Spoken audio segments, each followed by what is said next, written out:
Hi, welcome to my channel, Suhasini here.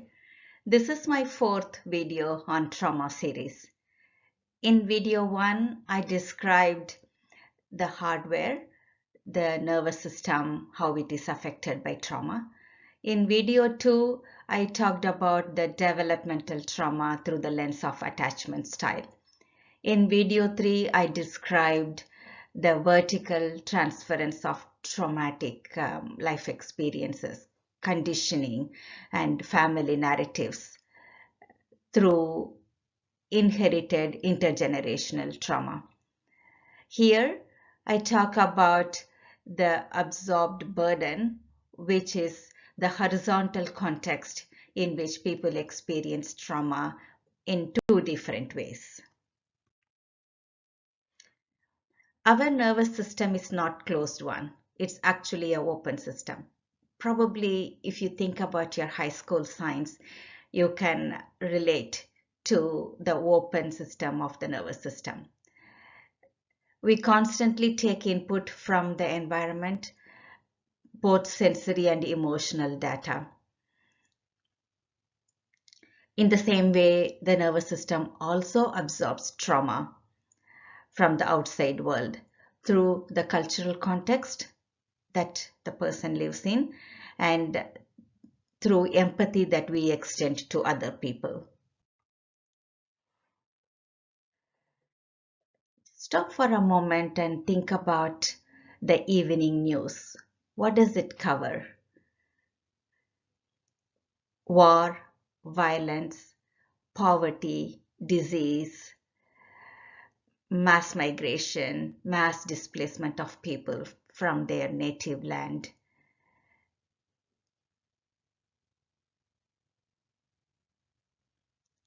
Starvation, famine, things like that.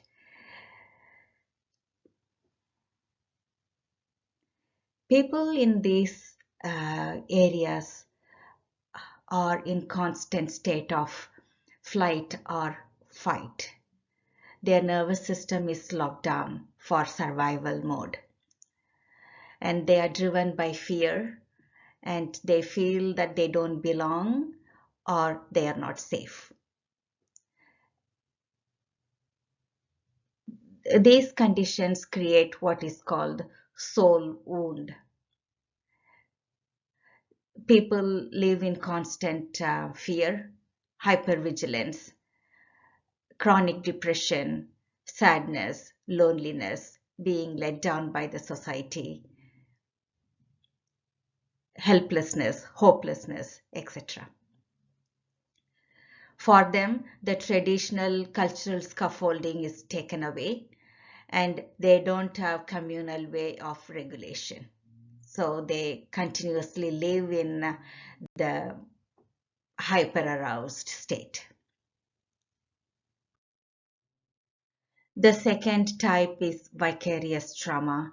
This is experienced by people who work in the front line, ambulance officers, hospital nurses and doctors, volunteers at Red Cross or World Vision, other voluntary organizations that help people in the above mentioned situation.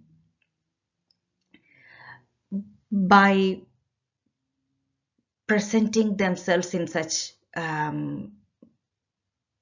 situation, they absorb the trauma experienced by the people. They are either witnessing, holding space, or are absorbing the trauma experienced by others. This is again through our nervous system. There is something called mirror neurons in our nervous system. It replicates the experiences that a person witnesses or holds space to create connection, to create empathy. But by doing so, they themselves become affected by trauma. And they have almost all the symptoms of people who are undergoing trauma, who are experiencing trauma, such as burnout, exhaustion, chronic fatigue, emotional numbness, and they develop altered worldview that world is not safe and world is a punishing world is uh, there is no justice in the world, like that. In both cases, the talk therapy doesn't work. Asking them to take a walk in nature or do more meditation, have positive outlook, and have a growth mindset, etc., will only be, in my opinion, clinical gaslighting. We need to shift shame to situational awareness. Healing happens, first of all, validating their experience and assuring them that it's not their fault, it's the environment that they are caught up in. Creating community support group therapy, and teaching them co-regulation in the presence of a counselor, slowly helping them to self-regulate. Also teaching people who are in the frontline helping field to detach themselves from the experience.